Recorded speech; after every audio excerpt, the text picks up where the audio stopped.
What's going on, everybody? Welcome to episode 23 of Big Game Talk. I'm Brad. That's Chris over there. We're coming back to you after a little bit of layoff, here to talk about some UFC 251, kind of recap it, give our thoughts on the event, and what we think should come next for these fighters.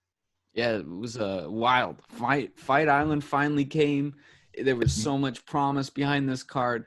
It was a little bit lackluster. I mean, it's hard to live up to so much hype. This was hyped to be one of the biggest UFC cards ever. Dana White was saying that it was trending higher than a McGregor card, which I think came true a little bit in the ratings. Well, like tons of people bought. I heard that they sold 1.6 million, which tied McGregor Alvarez for number 6 all time. Mm-hmm. So that's pretty good. That's pretty huge. Pretty good. That's pretty huge. And they had so much in this card. 3 title fights. It was incredible, though. I mean, the title fights fell a little bit short, but we're gonna get into that later. Let's start. You want to just start with some quick hits on the early prelims? Yeah, and then those the prelims. And all I gotta say about those is some people need to learn how to fight properly because there was a lot of stoppages there. Who is that one guy? The Bogota guy. Yeah. And then Mark Goddard, who I swear to God, he did more refereeing in that match than he's ever done in his entire life. Mm-hmm. And that includes when Conor McGregor almost punched him in the face that one time with Bellator. Yeah. He earned his, like, I think Mark Goddard earned his paycheck more than any fighter that. Oh, I think so because night. Man, that guy. What was the guy? What was his name? I think something Bogota. I got the early prelims up. I'll get to it when we get on the prelims. Yeah, this guy early prelims. Yeah, I mean, a guy. I'm getting ahead of myself. Some guy broke his jaw, right? Yeah, I think first fight because Davey Grant beat Martin Day by knockout and gives Davey Grant the performance of the night bonus. So that started off the night. We just saw the highlights that we missed the fight. Mm-hmm. We had Carol Rosa beat Vanessa Mello by decision.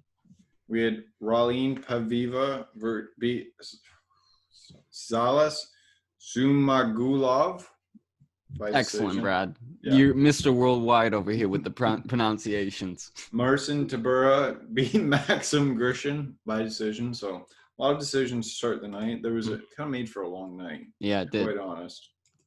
And then we have Leonardo Santos beat Roman Bogatov. So that's the Bogatov is the one that I think he hit the guy in the nuts twice. And him in the head. One of the most blatant knees ever. Yeah, you could see it coming a mile away. You knew. And I think my dad was watching with us, and we had just explained to him the whole concept of the illegal knee because he was asking questions about what are the rules, like what you can't do and stuff because of the groin hits. And almost immediately after explaining, oh, you can't do this, like everybody knows that you can't do this, you see the guy on his knees, and then Bogota put his hands like on his shoulders, and you just no. It's one of those. Anytime there's an illegal knee, you can see it coming a mile away, and you just want to yell, "Stop!" And like, props to Leonardo Santos for finishing the fight because that guy was. I would not. I would have stopped the fight after the first kick to the groin. I would have been done. And when that happened, he was on the ground for quite a while. I thought the fight was gonna be done. Yeah. So props to him. Come in, take a little peek. Yeah. Man, props to him though for finishing it through and picking up the win. And then in the next one we had Makwan Amerikani, Mr. Finland, beat Danny Henry by submission in the first, where he put him completely out. Mm-hmm. Yeah, it was a big knockout. Good performance.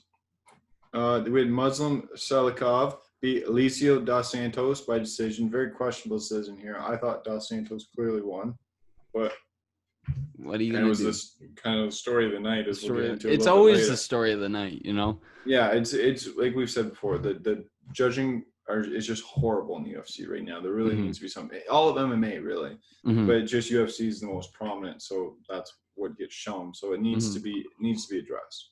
They made Yuri Projaka beat Volkan Ozdemir by knockout in round 2, and that gave him performance of the night as well. And that was a beautiful knockout.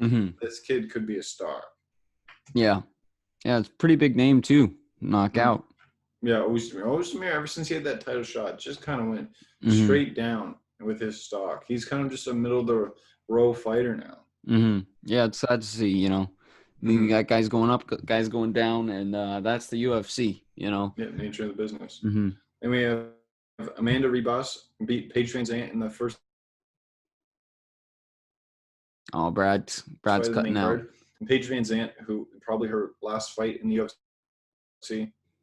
Yeah, it was tough because you're there. You just cut out, but yeah, Paige Van Zandt, like once she got into that armbar, hello. Well, This is championship radio, ladies and gentlemen. How long did I cut out for? Not long. I was talking when you weren't talking. It works. How long did I cut out for? I don't know. What am I, a clock? What, do I have a clock in my head? You're frozen. Yeah, all I see is, you're moving a little. You're going like 3 frames every 2 minutes. Is it good now? No, it is not good. Now it's good. Like you keep coming. I hear you talking. I hear you talking, and you're moving, but then you're not. Because you kept freezing. I wasn't getting anything from your end. Okay. The reality at the end of the day is I'm the one recording. Is that being cut? I'll edit that out. Yeah. Start again with the. Welcome back, everybody. So we had Amanda Ribas beat Paige Van Zandt by submission early in the first, and this is Paige Van Zandt's last fight in UFC. I think that's pretty clear here. She wants more money. She's not that great of a fighter, so she's gonna go to Bellator, where they overpay the top fighters. And good for her. I mean, like, I'd chase the money too. I would go to Bellator so fast. You know, you get a nice little ad on yourself. You can make a little bit extra money there. And that arm bar, you know, for somebody that's broken her arm like 3 times in 18 months. In 18 months, 3 times. I would be, if I was fighting her, I'd go for the arm bar right away too. And if I had my arm in the arm bar, I'd tap immediately. I broke my arm 3 times. Someone just like breathes the wrong way on my arm, I'd tap. If I had broken my arm 3 times in 18 months. Especially when fighting is her side hustle. Instagram is her main job. Yeah. And, literally, she makes more from Instagram. And you need your arm to, you know, post stuff. yeah, exactly. And then next we had the fight of the night. We had Rose Namajunas beating Jessica Andrade, which clearly was the fight of the night. Yeah. And Rose Namajunas making her return. She hasn't fought since the Jessica Andrade fight, and got that win back, and really put on a show. I mean, Jessica Andrade came to fight too, but Rose, I think, clearly won. You know, and it was interesting because like Rose is a very emotional kind of person. Which is part of why I like her so much. I really like how into the sport she gets and how invested she gets. But then the flip side of that is you get in your own head, right? You get in your and you're always questioning. She's someone like I think has struggles with kind of just doubting herself. And before the fight, they were saying, you know, in all interviews that we talked to her, she feels prepared. You know, so I think for Rose to just be in a state of feeling prepared, that was huge for her. And you could tell she was present. She was standing strong. There was no doubt in her mind. And it really carried. I think this is Rose at her best. And we've seen her do great things before. But now I think she's turned over a whole new leaf in her career. I think she's really got a monkey off her back with this fight. Yeah, and I think you could see potentially another shot at the title for her, I think. And it's important for the UFC, I think, to have a good women's strawweight division. Because right now, 25, 35, and certainly 45 are not doing well in the women's division for the UFC. So competitive-wise, they need a competitive women's division. And it looks like 115 is going to be at. There's a lot of killers at the top of that division. And Weili Zhang is going to be a star, but she could, I mean, you never, like, I think Joanna beat her in the last fight. You match up Rose or Tatiana Suarez with her, she could easily drop the belt. Yeah. So there could be a lot of the belt moving in the 115 division, which I think would be good. Yeah. So, I mean, Dana White giving out fight of the night, you know, he's saying, thank you for helping us out in the women's area. I'm going to bless you back. I think I think if you're Dana White, you're really satisfied with the way that fight turned out.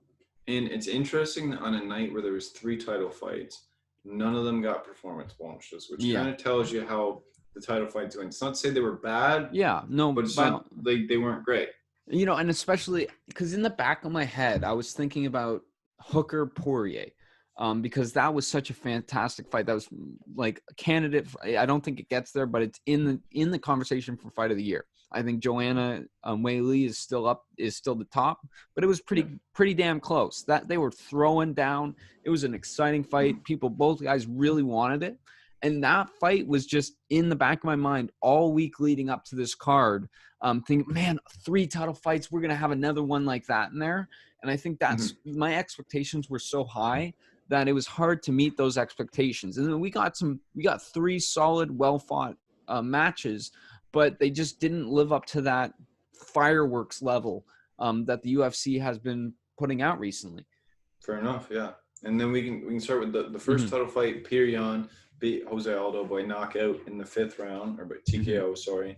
And this was a pretty competitive fight going into the 5th. I think Jose Aldo, I had it 2-2 going into the 5th, so I think the 5th was going to decide it. But you can tell later in the 4th and the 5th, Aldo's stamina was just gone. And I think that's when you fight a 45-year-old life, you drop down to 35. The stamina is going to be tough to follow. Yeah, and I mean, people were talking about how Aldo has so much experience in 5-round fights.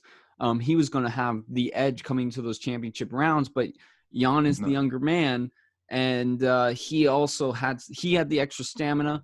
Aldo had the extra experience, and youth and vigor won at the end of the night. Now, I think one of the big stories is how Aldo got out of that first round. There was about 5 times where you said to yourself, this fight is over, and Aldo just seemed to keep coming back, and he survived and looked strong in that second round, coming off of just being on his back, getting beat for a long time. So yeah, and I think too another thing is how uncomfortable the ending this fight was. Like the referee, he gave Jose Aldo the respect to let him get back in the fight, but the fight honestly could have been ended probably 45 seconds before it was. Like it got really uncomfortable when you're just Jose Aldo sitting there like this, the only thing he's doing is just turtling and just trying to protect himself from punches. That's not strategically defending. That is just trying to not die. That's survival. You're in survival, and the referee just Peter Yan was literally switching side to side over top of Aldo, probably because he was tiring out his arm from just hitting him. He was just battering him. There was no need for him to take as many shots as he did. Here's a question for you. Let's say the fight went as it did, except for that first round. Let's say Aldo didn't get us into a spot where he was just getting beat on the ground. And let's say he was on it. Both guys were on their feet for the whole first round. Does that fight in the 5th round get called earlier because the referee's saying, well, he's really getting beat, when in reality, the ref was probably thinking, he was getting beat like this in the first round and he got out of it. So I'm going to give him the benefit of the doubt, let him go. Do you think that changes anything, how that first round went into the 5th round? I don't think so. I think honestly, the first round would make him be more likely to stop it earlier in this case, because you would say that he's already been tagged once and hurt. Time, yeah.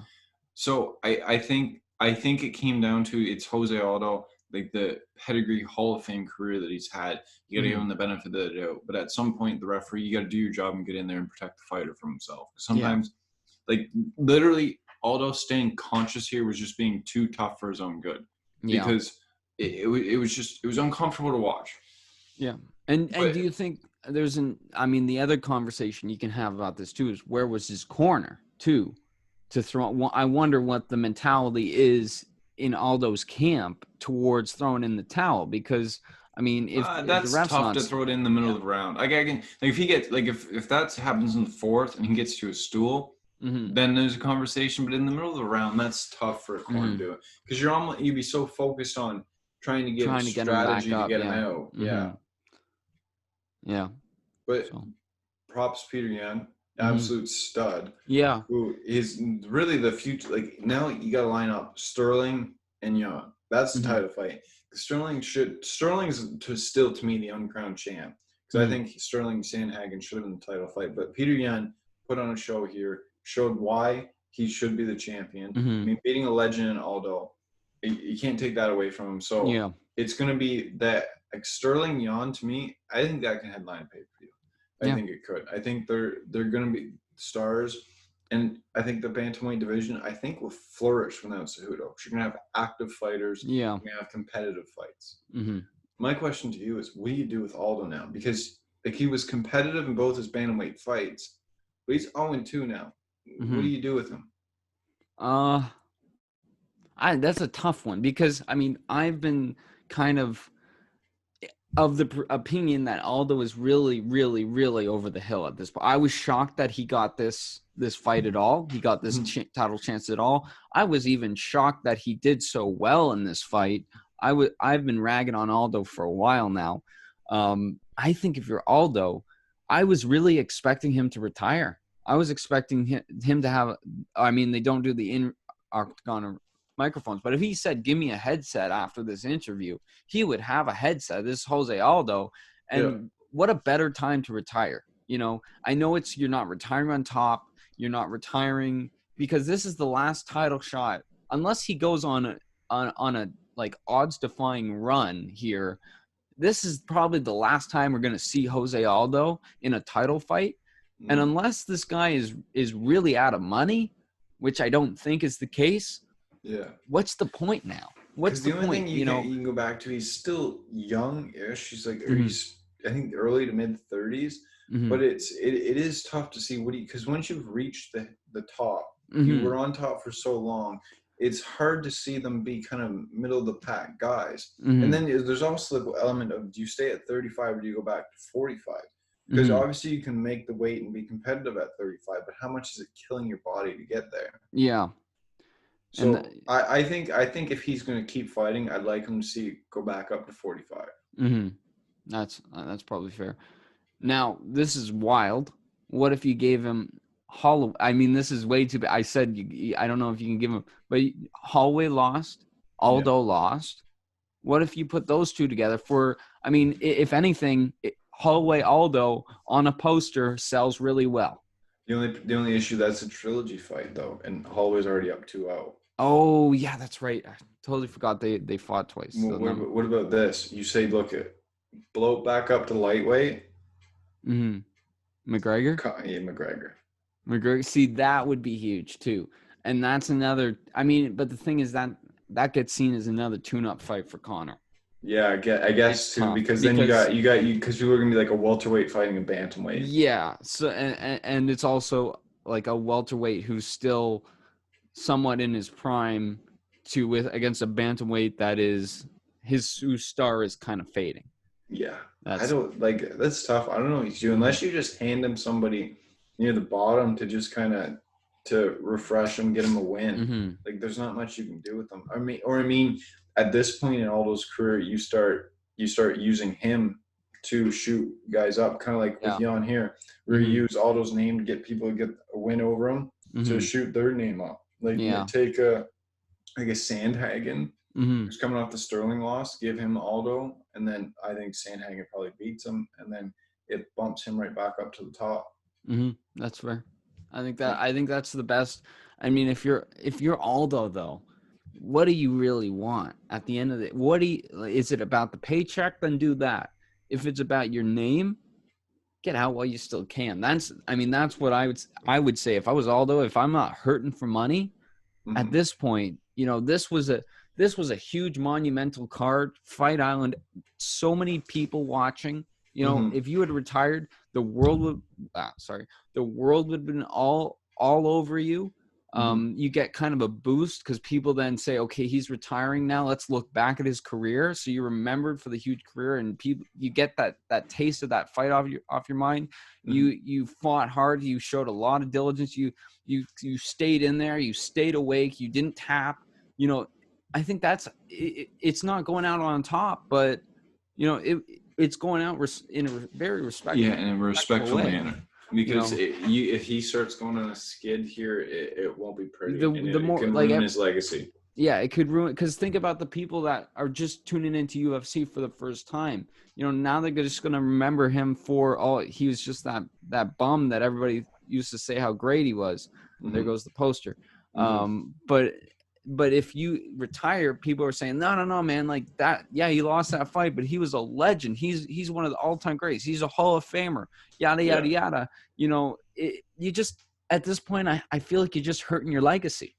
Yeah, it is hard, and I mean, you have to wonder, like, how different is Aldo's career if McGregor doesn't finish him in 13 seconds? Yeah, that's That is his career would have been so different, because you have to imagine that his confidence probably never fully recovered. Mm-hmm. Yeah. Mm-hmm. So it's you hate to see it, really, when these legends kind of Mm-hmm. meet their matches, over the years, and then slowly get worn down. Yeah. And No, it is tough to see. it's And then the next fight, we had very controversial decision. We had Alexander Volkanovski defeating Max Holloway by split decision. And now I think everybody else in the world had Max Holloway winning this very clearly. Because in my scorebooks, I had 1-2-3 Max, 4-5 Volkanovski. I think you had the same, right? I had the same. Yeah. Now the thing is, every judge had 1-4 being 1 and 2 Holloway, 3 and 4 Volkanovski. One judge had 5 to Holloway, the other 2 had 5 to Volkanovski. So then that 5 was the swing round for the judges, which I think is ridiculous. I mean, how can all 3 judges put 3 to Holloway? Or 3 to Volkanovski, sorry. It's tough. It's real tough. I mean, here's the argument for it, right? I had a buddy who was really kind of pushing down. Volkanovski won that fight, and his argument was that, well, in a title fight, when you are the challenger, the onus is on you to go out and really show some fireworks. That is the worst. I know it's the worst argument. I'm just saying. That's what. You don't have to go out and do something spectacular. You're in a fight. You're on equal footing in the fight. When the fight starts, nobody's the champion. The belt goes up in the air.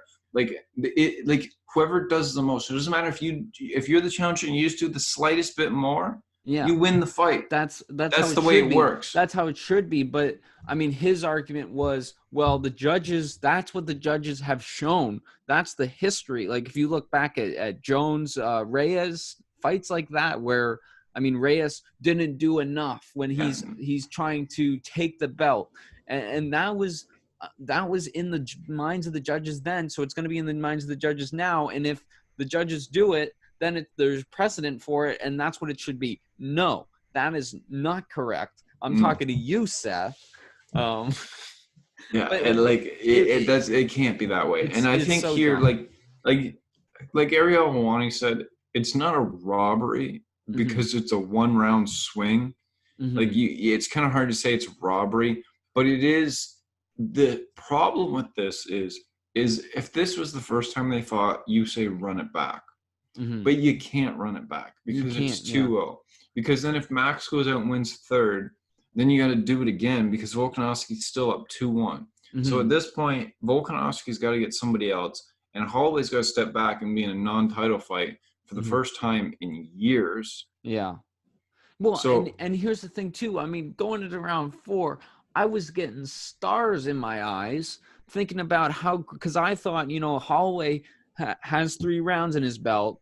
All he's got to do is not get 10-8-aided, and he's got this in the bag. So I was thinking stars in my eyes. I was thinking, man, slap a big trilogy on it. The next time these 2 guys fight is going to be against each other. You got so many new fans coming in, so many people that are tuning to the UFC for the first time, or maybe they haven't tuned into the UFC in a long time just because there's no sports on. There's 3 title fights. Everybody's talking about this Fight Island. You had all that perfect storm. You have all these new eyes on the sport, and you see 2 guys with history together. So they fought before, and Holloway coming in as the guy, the underdog who's lost to this guy in his last fight, coming out strong, getting the win, and making it 2-2, and then boom, huge rubber match. You got all those fans being like, I can't wait to see these guys fight again, and it all gets thrown away because what are you going to do now? Like you can't roll it back. What do you do? But what do you do with Max now?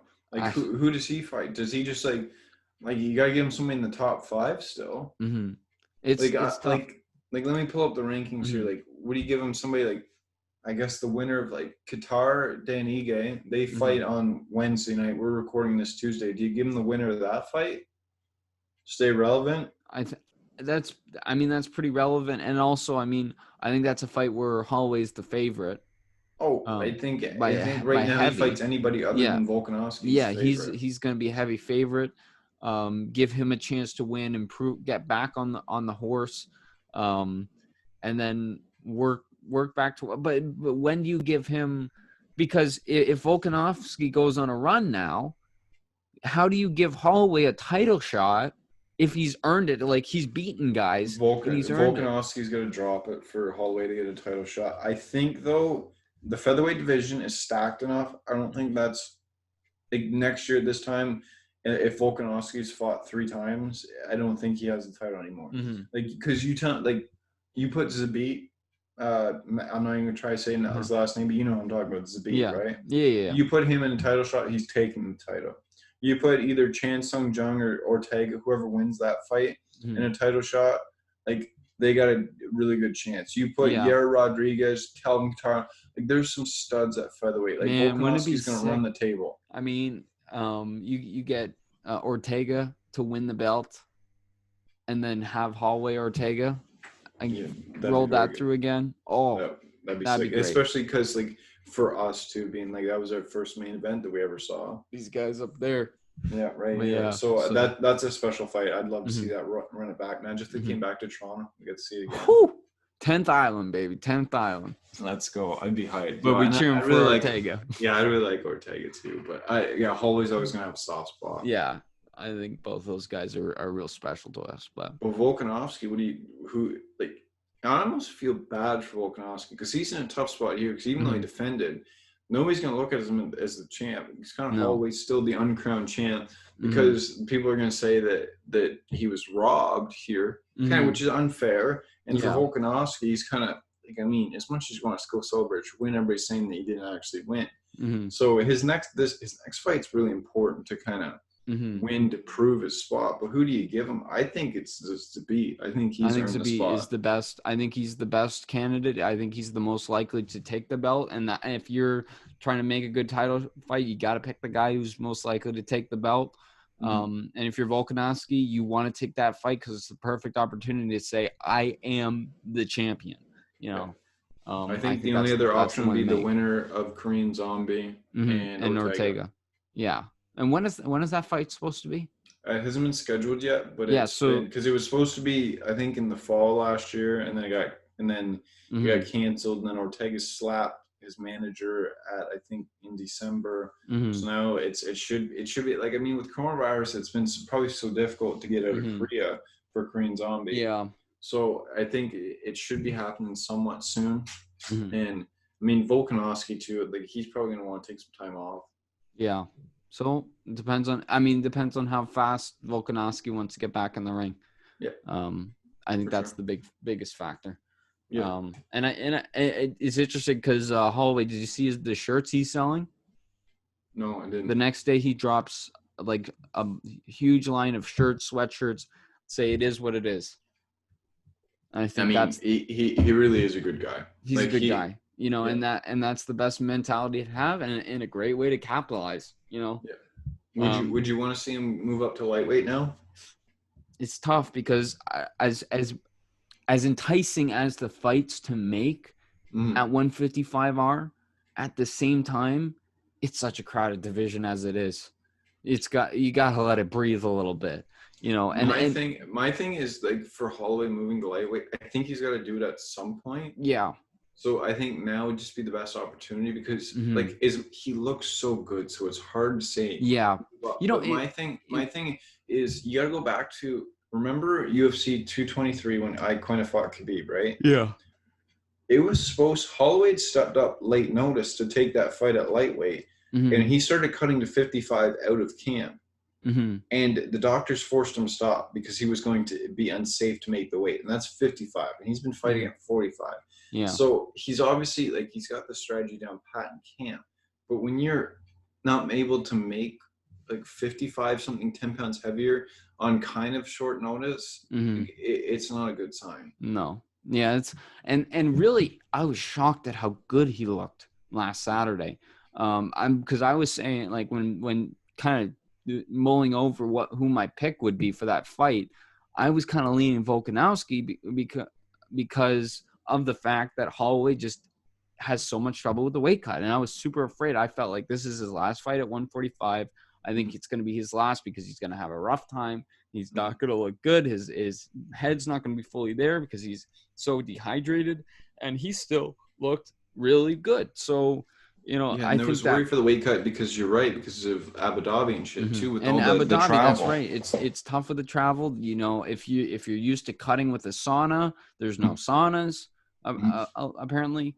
No, So, you're right. You're right. Yeah, yes. Which, I mean, the whole city is the whole island seems like a sauna, but what do I know?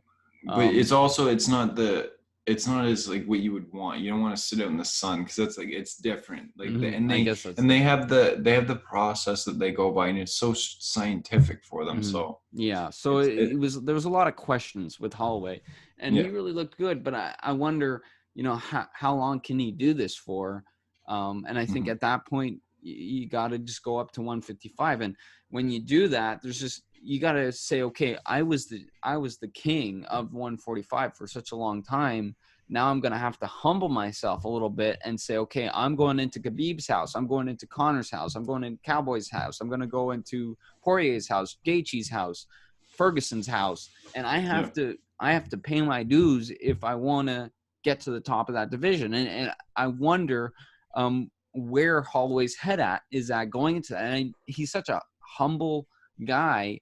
So like, he's such a good guy. I think he's willing to see, okay, what's best for my body is to be at 155. I'm willing to make the sacrifice to kind of take a step back a little bit, to go up and start at maybe a middle ranked guy, and in order to prove myself against people that are a little bit bigger. You know, I don't know if he starts at a middle rank guy. Where does he start in the rankings? You give him a top 3. You give him a top 3. Yeah, I think he jumps up. Who's in the top 3 right now? It's Gaethje, Poirier, and Ferguson. If he jumps up, he gets the I guess not the Poirier because it'd be the trilogy. I think you jump up. I'd say give him Ferguson. Give him Ferguson. Yeah, that would be a great fight. Or if Gaethje didn't have a title, I'd say give him Gaethje. Or even like somebody like Hooker, a top 5. Like, I don't think. Yeah. Okay. Holloway, so Holloway if you give him a Hooker, then he's a middle of the pack guy. There you go. Just a middle of the pack guy with a hooker. Yeah. Max Holloway. So that's. But no, number 5 is what are you making fun of Dan Hooker's family name? Come on, man. Yeah, man, he's gonna come out here. You making fun of Dan Hooker's family name? Yeah, he's gonna come out and beat my ass. You're eating the low hanging fruit. Come on, Brad. But I mean, number 5 is not middle of the pack. In my mind, that's middle of the pack. If you're 11 to 15, get out of here. Get out of here. If you're 11 to 15, you might as well have a no rank beside your name. No, number 5 is not middle. If you're top 5 in the rankings, you can be. People have been like number 6 and got upper middle. People have been like number 5 and got title shots. Yeah. Okay. So, but still, I mean, are you really that special if you're number 5? Okay. Fair enough. So I mean, you want to talk about the main event? Let's talk about that main event. So we had Usman beat Masvidal by decision, and a little bit of a snoozer and a stomp. His foot fest. Yeah, I mean, Masvidal's feet right now must be hurting something terrible, because I think that's all Usman did during the fight. And people were kind of like, all these casuals that tuned in for it, they're kind of like bitching about it online. It's good strategy. Yeah, it's a good strategy. Would you want somebody stomping you in the fight? Yeah, it worked, you know. And if you got them up, they were up against the fence half the time. Why not get some stomping in?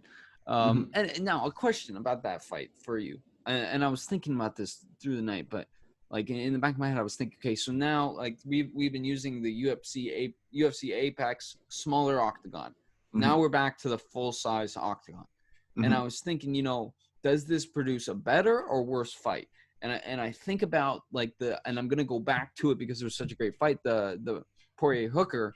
I mean, it was like they were fighting in a matchbox. They were right on top of each other the whole time. Huge hits, huge exchanges, you know, and then you get into that bigger net. And I was finding there was a little bit more, and I'm not saying it's a less interesting fight. It's interesting in its own way, but there's a little bit more kind of moving around, and there's a little bit more stalking, your prey, especially Usman, man. He stalks you like he's a tiger. He's an intimidating guy, but there's a lot of more cat and mouse going on. And then with the Masvidal, I was shocked how much it was up against the fence, because you'd think with more room they wouldn't be up against the fence as much. So I was just wondering. I thought that the bigger cage would favor Masvidal in this situation, and I think a lot of this came down to Masvidal had a big weight cut and on 6 days notice. Yeah. So I think look at Masvidal took round 1 in many people's opinions. I think Usman using his wrestling, that's very much I took this fight on 6 days notice. I'm going to play it safe, and I'm going to wear this guy out because he's going to have no cardio. I think that's what we saw here, where it was Usman played it safe, and then Masvidal, fairness to him, he went halfway across the country in 6 days notice to take a fight. He had no energy going in past probably the third round. I think that's what we saw here. I think we saw Masvidal just trying to survive and playing it safe, trying to hold the title, which you can't blame him. I mean, the greatest welterweight of all time, George St. Pierre, a lot of his fights were very similar in that, where it was just, let me grind you down and just take this decision win. So it doesn't make for an exciting fight. But it's strategic, and you're doing it, right? You won the fight. At the end of the day, that's all that matters. Yeah, you get more zeros, but you get more zeros on your paycheck when you hold the title. So you got to keep holding that title. You got to keep it. And I mean, kudos to Masvidal, as you said, taking fight such short notice.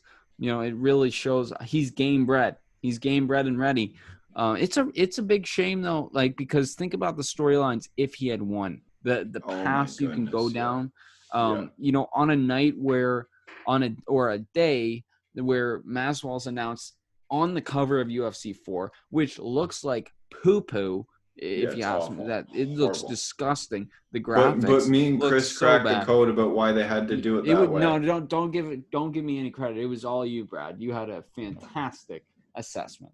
Yeah, being that because the Venom deal, the game's going to be out while the Reebok deal and the Venom deal's on, so you can't throw a Reebok logo on it when Venom's going to be working for it. Yeah. You can't throw Venom on it yet because the Reebok deal's still in progress. So now you get street clothes. Yeah, so that's good. And but PlayStation 5's coming out, Xbox, whatever the next Xbox is, they're ready for it, except the graphics look like they belong to the PlayStation 3 era. It's very little has been improved graphically from the last UFC 3. You said it best. It's a roster update with a stupid looking cover.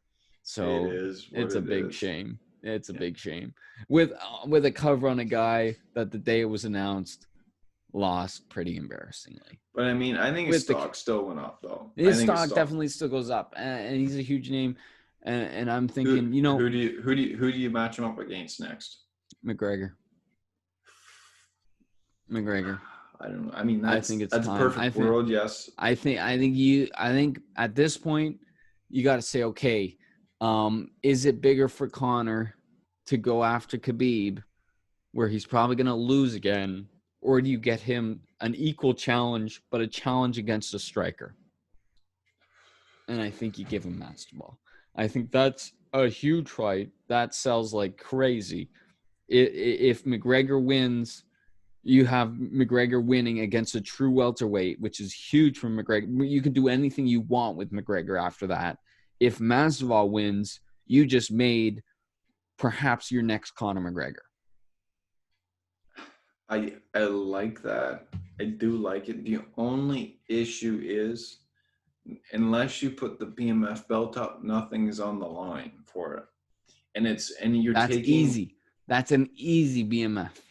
But then, Conor McGregor is not a BMF. Conor McGregor is not a bad motherfucker. A bad motherfucker is Jorge Masvidal, your Nate Diaz. So throwing a dolly into a truck isn't BMF material? No, because Jorge Masvidal and Nate Diaz wouldn't have done that. They would have just strolled onto that bus and just bitch slapped Khabib. That's the type of shit that they would do. They're gonna fight you in the backyard. They're not gonna punch my hands. And they're not gonna punch an old man in a bar. You know what I mean? I don't look at Conor McGregor and think that. And I think but I mean the Conor fans, they would eat that shit up though. Oh, they would. They would eat it up and really at the end of the day, if you're Dana White, you want Conor fans eating shit up because that's where the money is. That's where the big money is. And you have to have a belt for Conor in the next fight. So I guess it works. Like I think that's excites me more because Conor's in a tough spot where we don't really know, to quote Chael Sonnen, how good is Conor McGregor?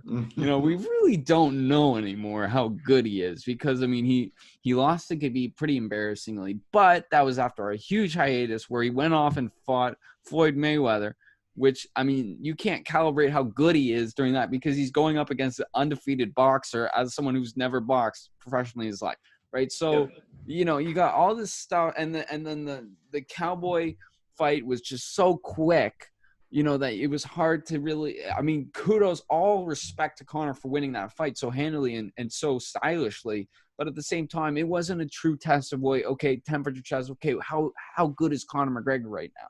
So we really don't know how good. And USC's in a tough spot where they want to give him those big money fights, but they also don't want to ruin his stock. And it's like, okay, do you give him another tune-up fight? Do you give him the big show? Like, what do you do with Conor McGregor right now? Because we don't really know.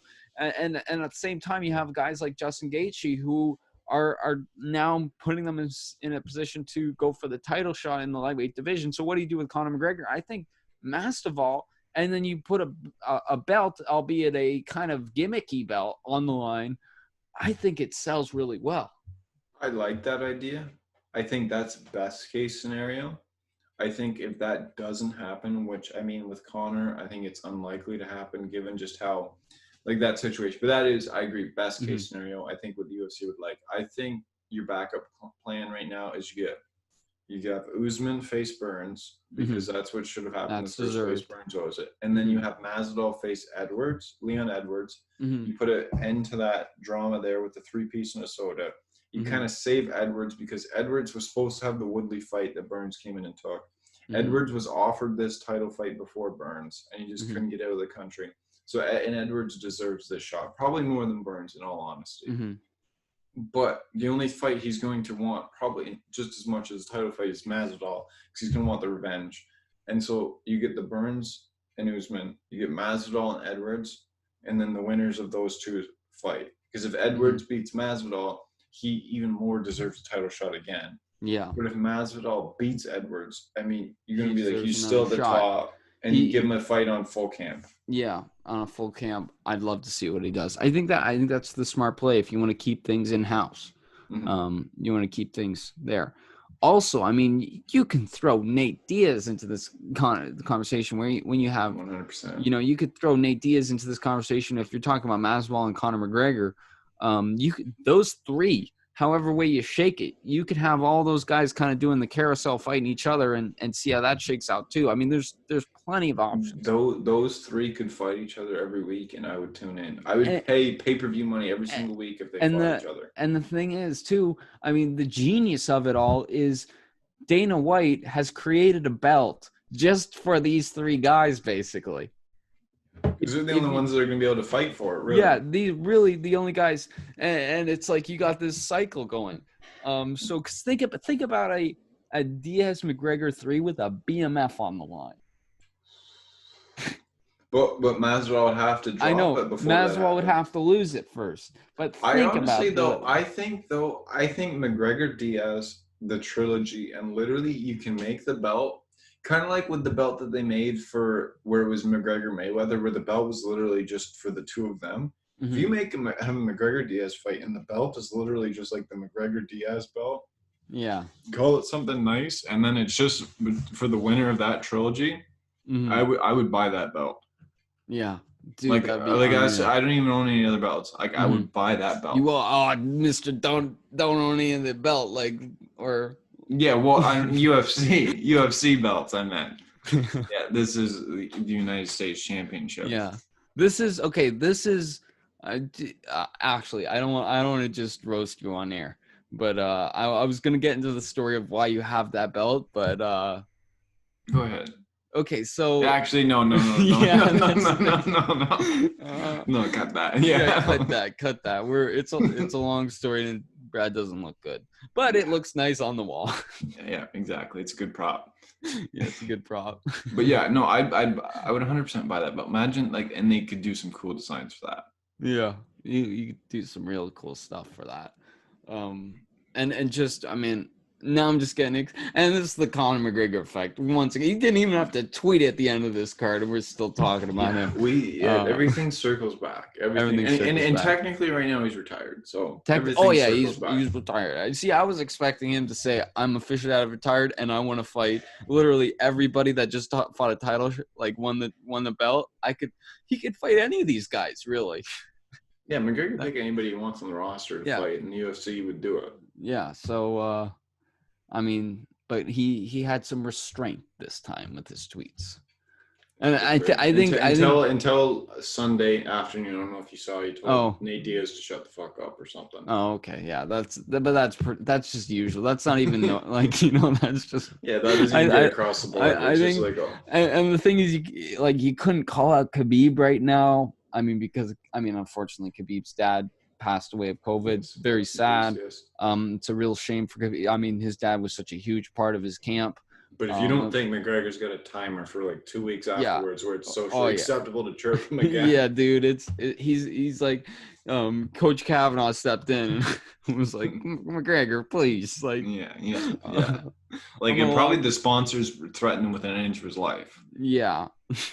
Like whoever the CEO of Proper 12 is, because it's not Conor McGregor. Yeah, not Conor McGregor. It was like probably came in and said, "You need to shut your mouth for a little while, please and thank you." Yeah, that's true. To be a fly on the wall with Conor McGregor talking to the CEO of Proper 12. Yeah, that would be an interesting interaction. But very interesting. Well, I think that's about all I got for 251. Yeah, for 251, that's it. Now, let's get into some other sports news. Just joking. We don't have any other sports news. Yeah, I know there's stuff going on. Coronavirus is kicking our ass. Coronavirus is kicking around. You know what? Work's kind of kicking our asses too. But we didn't even come at you last week with a preview that we promised. I mean, all 80 of you that watched it probably were terribly upset. Yeah. So I mean, we'll come back. Probably we'll be back next week. Yeah, busy. We're all busy with stuff, Yeah. And I'm doing online classes right now, so making a movie with a few people from China. It's gonna be pretty raunchy. That's not even a joke, too. I'm making a movie with a couple of people from China. School's wild, eh? And it's real raunchy. I just got the script from this guy. It's nuts. Like a couple of people, a 40-year-old married woman, getting it on in some high schooler's bed. It says the high schooler's 17 or 18. I'm going to make sure it's 18. Keep things kosher. I don't know how they do it in China, but it's not how we do it here. I mean, are we putting this on, or we could just get canceled in China? Oh, it's late. It's late. Dude, the guy that wrote the script, he's not going to see this podcast because, we're probably already banned from China. Probably. And, but yeah, it's what it is. It's what it is. So anyways, and God shows up. Like I forgot to say, these people getting it on this old, and God shows up. It's a wild script. It's nuts. I can't wait to put this movie on. So to be back in school again. To be back in school, dude. Brad's out there making spreadsheets. Yeah, tough. It's hard out here. I been busy with work and school. I got the final exam for the CPA coming up, so it's gonna be tough out here on our end to get these podcasts out. Probably today was a little bit of snoozer compared to usual with the energy levels, but once September ends, we get back to a normal schedule. Sports are back. Football, we haven't had a chance to talk about football since the XFL, and I think things will be going good. And I mean, maybe in the future, Chris comes down here, we get an apartment together. We can start pumping these out. We can start pumping these out real good. Yeah. Mm-hmm. Yeah. We got big dreams for big game talk. But anyways, you can follow us on Instagram. You can follow us on Twitter. You can subscribe on YouTube. If you're watching on YouTube, hit that subscribe, hit that like, helps us out. Thank you for watching to the end. Email us. Where's our email, Brad? BigGameTalking@gmail.com. And also check out phoenixfit.com. That's fnxfit.com or .ca, wherever you're from. Use promo code BGT15 for 15% off your first purchase. They got your supplements, your apparel, anything you need. They got shakers, anything that you need fitness-wise, they got it there. You want information on their supplements, hit us up. We got some information. Yeah. Promo code BGT15, 15% off any of your purchases. They'll help you with everything but the actual workout. That you got to do yourself. But they'll get you ready to go. They'll get you ready to not go after you're done. You're drinking your protein powder, CBD, gummies for when you go to sleep. They got it all there. Sounds good. We'll Peace. see you next week.